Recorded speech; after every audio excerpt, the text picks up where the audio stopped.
Well, first, you need a concentrated source of beta-sitosterol, and even the saw palmetto berry, the plant recognized as one of the best sources of beta-sitosterol, contains only 333 parts per million of beta-sitosterol.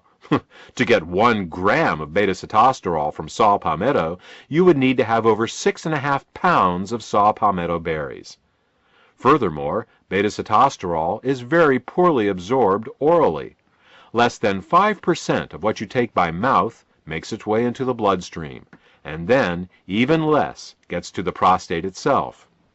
Thus, to absorb 1 gram of beta-sitosterol a day from saw palmetto berries, you would actually need to eat over 132 pounds of the berries a day. Ellagic acid is found in raspberries and pomegranates, but again, we have the same problem with absorption and concentration. Unless you have the digestive capacity of a 500-pound mountain gorilla, and you spent all day stuffing yourself with saw palmetto berries and raspberries, you would need to get a more concentrated source of beta-sitosterol and ellagic acid. So, the first 2 ingredients we chose to put in endosterol were concentrated forms of beta-sitosterol and ellagic acid. Okay, that takes care of the first 2 problems, hormonal inversions and cancer. Let's move on to problem number 3. The third cause of prostate problems is zinc deficiency. A zinc deficiency not only causes the prostate to operate less effectively, it can also cause it to enlarge. Different organs in the body have different requirements for elements, and for the prostate, zinc is required. It may sound strange that some organs need more of one element than another, but you already know of the most common example.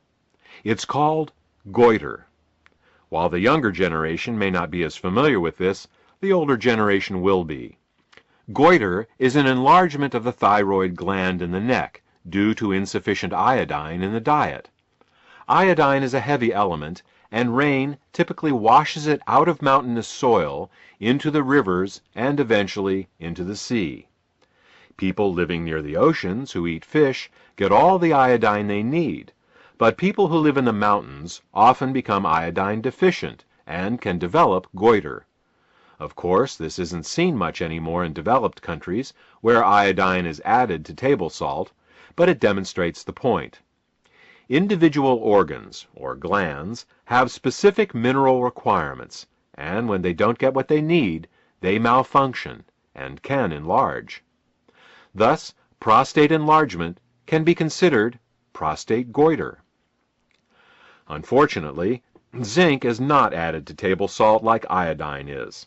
This, added to the fact that zinc becomes more difficult to absorb with age, leads to the widespread zinc deficiencies we see today. Keeping in mind that we not only need to supplement with zinc, but deliver it to the body in a highly absorbable form, the third ingredient in endosterol is pumpkin extract, which is high in bioavailable zinc. The fourth cause of prostate problems is cadmium toxicity. Cadmium toxicity is actually related to zinc deficiency in the sense that low zinc levels can cause cadmium toxicity. Cadmium is a toxic heavy metal, commonly found in soft drinks, seafood, cigarette smoke, plastics, water softeners, and other places. Cadmium can cause chronic fatigue, hair loss, high blood pressure, arthritis, impotence, and of course, prostate problems. Cadmium owes its unique ability to damage the prostate to its similarity to the element zinc. Now, all beneficial elements have their toxic analogs, poisonous elements that the body mistakes for the beneficial ones. This is due to similarities in the atomic radius and electrical charge of certain elements.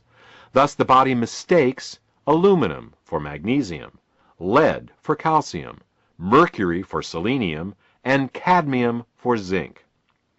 Now, the prostate needs zinc to function, and it is often zinc deficient, So when it sees some toxic cadmium floating by in the bloodstream, it thinks, oh good, here's some zinc, I need that, and it gobbles it right up. In this manner, over time, cadmium accumulates and begins causing problems. If a man were to take supplemental zinc his whole life, it would offer some protection against cadmium absorption, but even so, some cadmium is bound to make it to the prostate. The only way to deal with cadmium is to remove it with a chelator.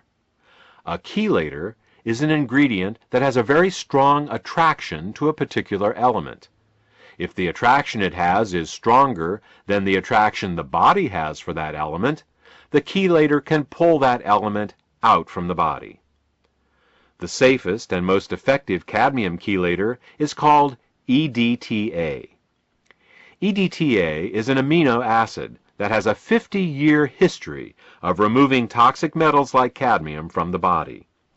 Once EDTA has attached itself to cadmium, the entire complex becomes water-soluble and will be eliminated harmlessly in the urine within a few hours. Thus, EDTA is the fourth ingredient in indosterol. The fifth cause of prostate problems is calcium deposits in the prostate. We've discussed cadmium, and we can agree that it is a toxic metal. But what about calcium? Isn't calcium vital for our health? Absolutely. Calcium keeps our bones and teeth healthy and has many important roles to play in our biochemistry.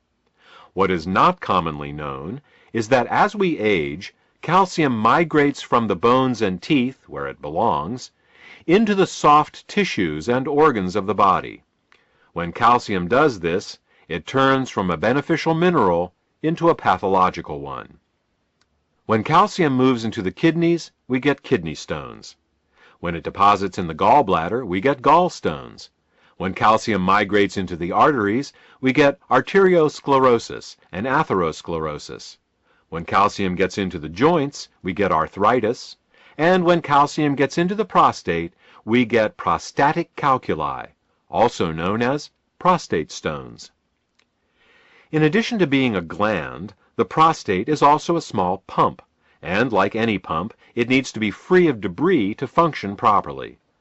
As we age, these tiny prostate stones accumulate, reducing the prostate's health and functionality. Now, there are two ways to remove prostate stones. The first is a medical procedure that involves a catheterization. Ouch! The second is with EDTA, which goes in and pulls the calcium out, just like it removes the cadmium. Thus, EDTA serves double duty, supporting both the removal of toxic cadmium and also calcium stones.